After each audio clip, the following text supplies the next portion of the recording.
Hello, welcome back to my channel and welcome to another reading vlog where I'm gonna be reading romance books. So if you have watched like literally any of my videos, you know that I don't read romance. And I have actually been wanting to do this video for a while, but I was just scared of not having a good time because I don't mind the inclusion of romance in another kinds of books, but once there are just romance, I usually just don't care about. I just don't enjoy. But for this video, I chose 4 books, and they are all kind of like different subgenres of romance to see which types of romance I like, I guess. And they are also books that have mostly good reviews, I would say, because again, I don't particularly like romance. So if I'm gonna read romance books, I want to read books that are considered good by most people. And also, if we look at my reading stats for this year, I have 4 romance books read, and those are these 4 for this video because I have read them all at this point. And yeah, as you see, I do not read romance. But anyway, this is definitely not me like hating on romance or on anyone who likes romance. Honestly, I wish I did like romance because people who like romance books are always so like happy when they read one that, I wish I could have that feeling. So this is just kind of an experience to see if I find a romance book that I can enjoy. And the last thing I want to say in this intro is that this is a spoiler-free video, and yeah, let's just get into it. Okay, so the first book we're going to start with is Take a Hint, Dani Brown by Talia Hibbert, and this is the second book in the Brown Sisters series, which is a contemporary adult romance series. And everybody seems to love this series. Everybody loves like the series in general and also this book in particular. And I have read the first book, which is called Get a Life, Chloe Brown, I think.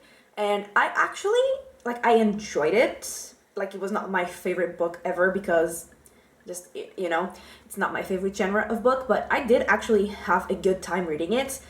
But also, I didn't feel the need to continue with the series, But we are gonna continue because, like I said in the intro, which I have not filmed yet, but I do know what I'm gonna say in it, so let's just pretend that it already happened. I am choosing books that I know that most people like, and also since I like the first book, I am likely to like this book as well. So, yes, I know vaguely what this book is about, but let's just read the synopsis together, shall we? So, oh my god, this is a long-ass synopsis. Okay. Danica Brown knows what she wants. Professional success, academic renown, and an occasional roll in the hay to relieve all that career-driven tension. But romance? Been there, done that, burned the t-shirt. Romantic partners, whatever their gender, are a distraction at best and a drain at worst. So Dani asks the universe for the perfect friend with benefits, someone who knows the score and knows their way around the bedroom. When brooding security guard Zafir Ansari rescues Dani from a workplace fire drill gone wrong, it's an obvious sign. PhD student Dani and ex-rugby player Zaf are destined to sleep together. But before she can explain that fact, a video of the heroic rescue goes viral. Now half the internet is shipping Dr. Rugby, oh my god, and Zaf is begging Dani to play along. Turns out his sports charity for kids could really use the publicity. Lying to help children, who on earth would refuse? Dani's plan is simple. Fake a relationship in public, seduce Zaf behind the scenes. The trouble is, Grumpy Zaf's secretly a hopeless romantic, and he's determined to corrupt Dani's stone-cold realism. Before long, he's tackling her fears into the dirt. But the former sports star has issues of his own, and the walls around his heart are as thick as his, thighs. Okay. Suddenly, the easy lay Dani dreamed of is more complex than her thesis. I equally love and hate all these puns. As her wish backfired, is her focus being tested, or is the universe just waiting for her to take a hint? So, yeah, let's get reading. Prologue. The moon was high and full. The The night was ripe for witchy business, and Danica Brown had honey on her tit. The left one specifically. For fuck's sake, she muttered and swiped it off. Daydreaming at worship now. Tut-tut. Dani's best friend Saoirse sat across the tiny table that served as their altar. All bright brown eyes, thick dark hair, and crooked smile. I wasn't daydreaming, Dani said, though she absolutely had been. I'm not very good at saying things, she told him firmly. Okay? I don't like it. So this is me not saying things. I'm just saying, that's all. Okay, so I have just finished Take a Hint, Dani Brown, and I actually really liked it, which is not like 100% surprising because like I did like the first book in the series, but it's still kind of a little shocking. And I guess it helps that in chapter 1 I already loved Dani and Zaf, and especially Zaf, I feel like. And also in the first chapter we saw, and I think that was like part of the beginning that I recorded, which was Dani with her best friend. And I really loved their friendship. So that was also cool. And I just, after that, kept on liking Dani more and more. And I just found her very relatable, just how much she doesn't like or care about romance. And when she was talking to Zaf and telling him that like she doesn't get the point of romance novels, and it's not that I don't get the point, like I do get the point. I just don't feel usually like, you know, what other people feel when they read romance novels. So yeah, that was also very relatable of her, and I really liked her. And also she was hilarious. I just kept laughing like throughout the whole book, really. It was really funny. It was like way funnier than I expected. And like I said, I loved Zaf from chapter 1 as well. And he was just so adorable. And when he was, like, especially in the beginning around Dani, he was just like so adorably awkward. And he was really precious. And I absolutely loved him. And in terms of them together, they were like kind of opposites. But at the same time, you could see that they matched, like their personalities matched. Like, they just worked together, which I really appreciated. And yeah, their flirting was equally, like, fun and hot. I mean, this whole book was, like, pretty hot. And the one thing I did not like, and it's, like, one thing I never like in any of the few romance novels I have read, is the conflict that always happens before the end of the book where the characters fight. Like, I never get those conflicts because like 90% of them I feel would be resolved if they just communicated, you know? And I honestly didn't mind this conflict as much as the conflict from book 1. Like, I got this one, like, it made a little more sense, but at the same time, like, no. But yeah, overall, I absolutely had a great time reading this book, which I'm still in shock about.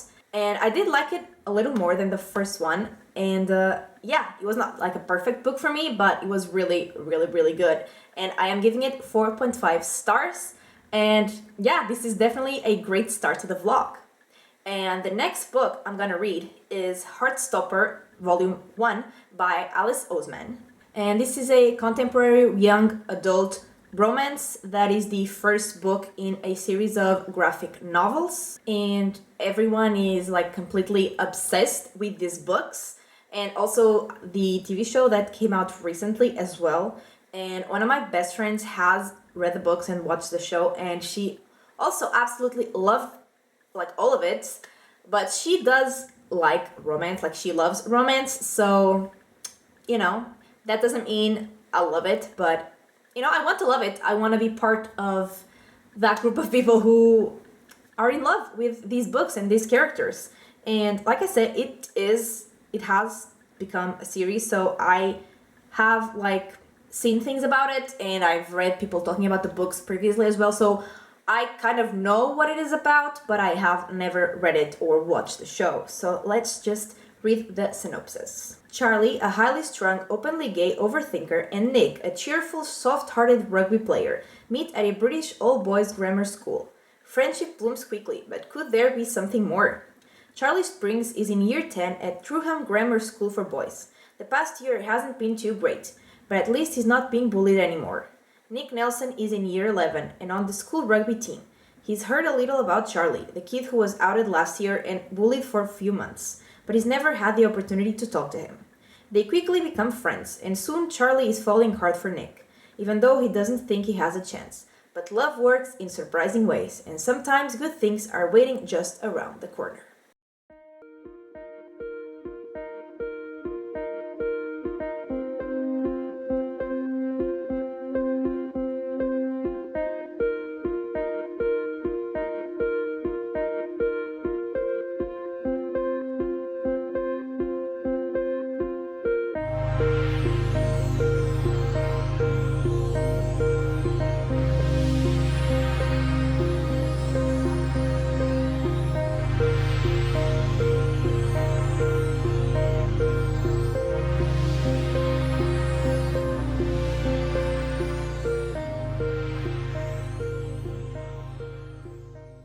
Okay, so I have finished Heartstopper, and before everyone hates me, I just want to say that this book is everything that everyone claims it to be. Like, it's super adorable and cute and fluffy and romantic, and it gives all the warm feelings, but that is just not necessarily something I enjoy.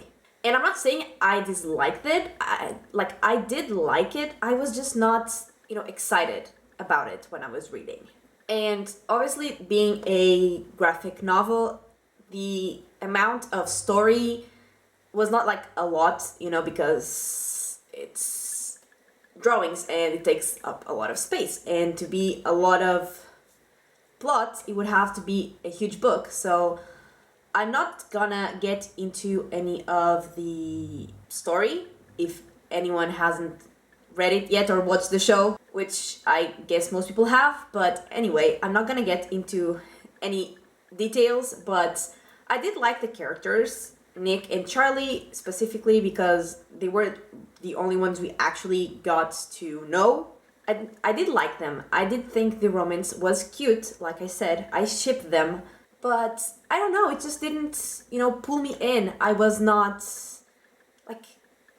really invested, really excited, really into the whole story.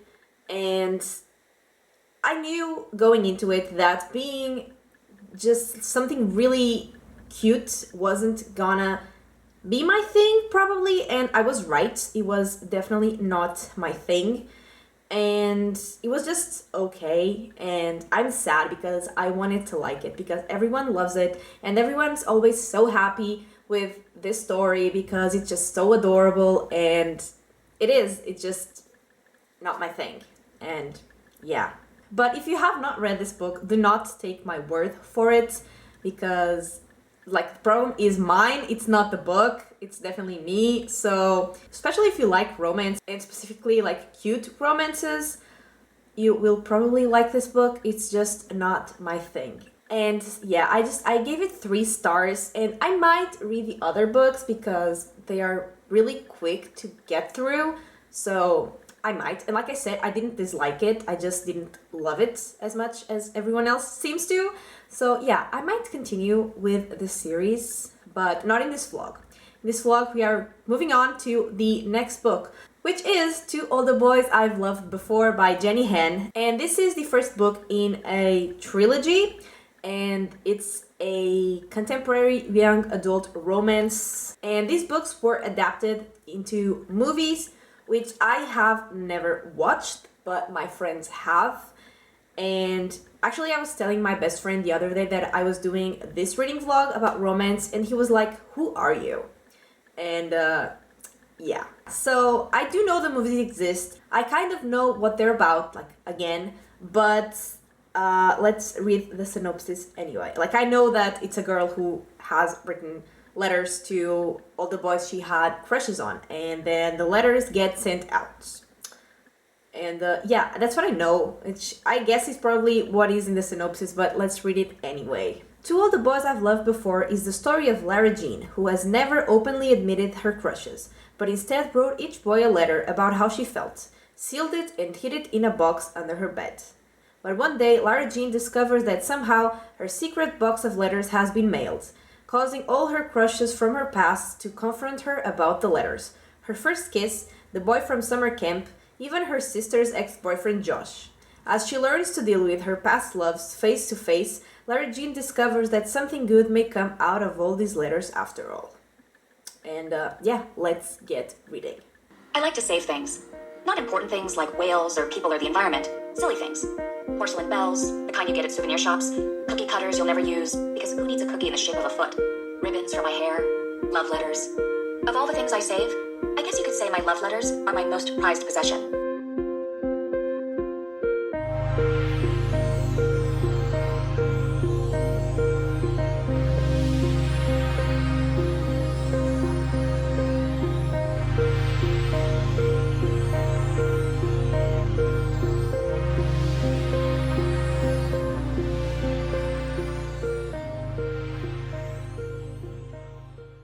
Okay, so maybe it's because I finished high school 6 years ago, which by the way does make me feel old.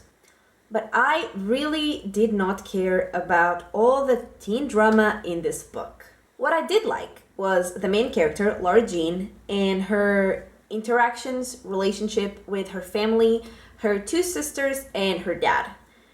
Well, one sister is pretty much gone throughout the whole book, but the other sister and her dad, they were mostly like really cute and funny, and obviously families argue and there were some little arguments, but overall it was pretty enjoyable and I did definitely like Lara Jean. But, however, I didn't like the romance. Well, either of them. Because there were two sort of romances going on, but especially for the like main crush, main romance, whatever, I really didn't like it, and I think I especially didn't like it because I did not like the guy. So yeah, like the whole point of this book, and I guess this vlog, was to make me care about the romance that is going on, and that definitely did not happen, and I will probably not continue on with this series because with Heartstopper, like I said, I like the characters, I like the romance. I was just not like in love, obsessed with it, but I did enjoy it, and so I obviously have those reasons to continue with the series. But in this case, I just really didn't care about the romance at all.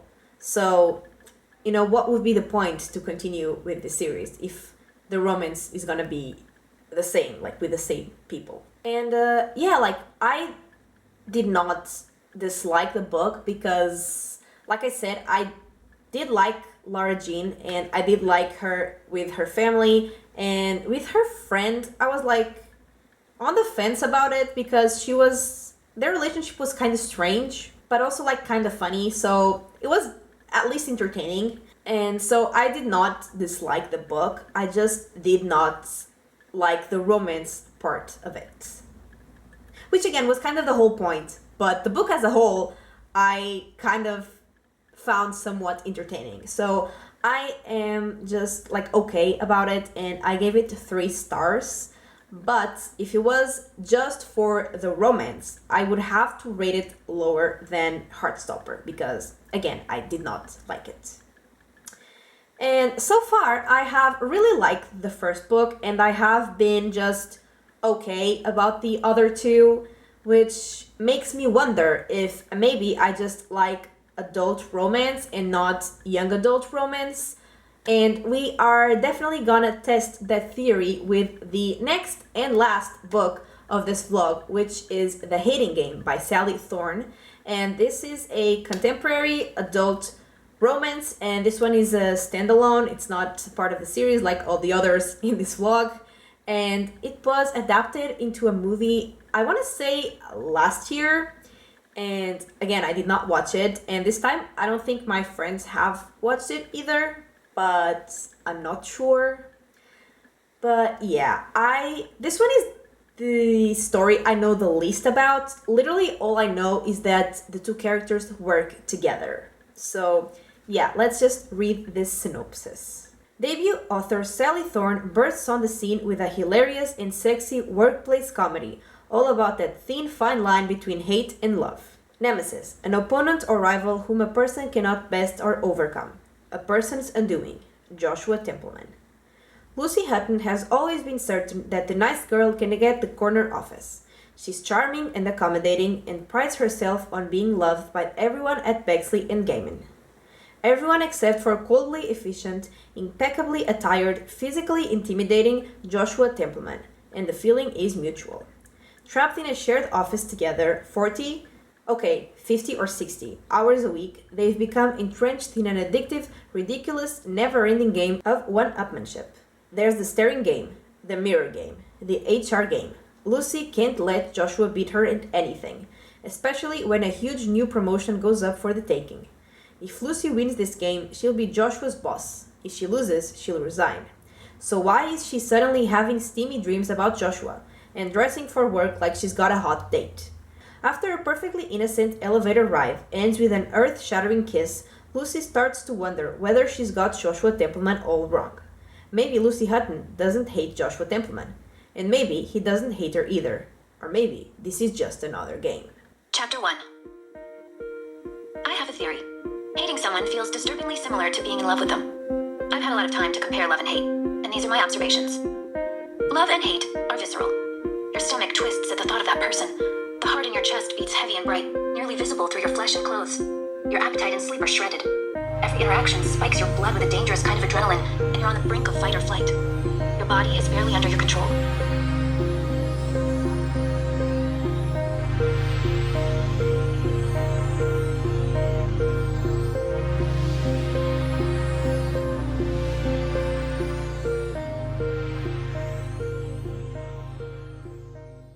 So, is it me, or are the characters in a enemies to lovers romance supposed to hate each other at some point?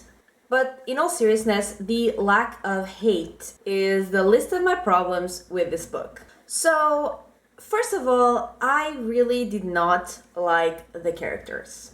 Lucy was just annoying, and she was always claiming to be this nice, sweet girl, but she really, honestly wasn't at all. Josh, I got nothing because I couldn't care less about him. And I think we were supposed to have this whole revelation about who he really is at the end. But again, I couldn't care less. Also, Lucy mentioned how small she was and how big Josh was literally every 5 sentences, and it was kind of driving me insane. And another random thing about this book is, why was there so much hate on nice guys at some point? What is that about? But anyway, moving on. The sex scenes in this book were just not it. Like in Take a Hint, Dani Brown, they were, actually hot, sexy. These were just awkward and cringy and honestly way too long. Or maybe they just felt long because I wasn't liking them. But either way, no, just no. Also, I really, again, couldn't have cared less about the plot apart from the romance, the whole promotion thing. I didn't care about who got the promotion or what happened to whoever didn't get the promotion. I really did not care at all. And again, in Take a Hint, Dani Brown, I cared about the plot aside from the romance. And I also cared about the romance, so yeah. So in this book, I did not care about that extra plot. I did not like the characters, and I clearly did not like their romance either. So there was nothing that I really liked. Honestly, I was just bored the whole time, and the ending felt like the last chapter was just wrapping up everything, and it was so rushed and so anticlimactic. I don't despise this book. I don't hate it with a passion to give it 1 star. No, I just don't care about it. It was just a waste of 4 hours of my life. And 4 hours because I was listening on 3 times speed because I ain't got the time for 12 hours. I don't have the patience, to be honest. And so, yeah, I am giving this one 2 stars. And on Goodreads, someone commented, "If a man painted his bedroom walls the color of my eyes, I file a restraining order." And I felt that. And this is not me being against anyone who has liked this book. Obviously, If you have, I am happy for you. I'm glad you found a book that you enjoyed and you had a good time reading. I just did not. Anyway, just to wrap this whole thing up, this vlog definitely started on a high note and then just kind of went downhill from there. And I think Take a Hint, Dani Brown is probably my favorite romance I've ever read. So there is just something about Talia Hibbert's writing that just gets me, I guess. And my theory that maybe I like adult romance and not young adult was not true, because I did not like this last book. But yeah, I actually definitely did have fun with this video. I had a really good time reading all of the books except this last one. And actually I was talking to my best friend the other day, telling him that I don't really usually get crushes on book characters, but Zaf and Dani are definitely like my crushes of this year because I just loved them both so much. So yeah, I got a favorite romance and 2 crushes in this video. So yeah, there we go, something positive. And yeah, I think this is everything for this week's video. I really hope you enjoyed it, and if you did, give it a like and subscribe, and I will talk to you next time. Bye!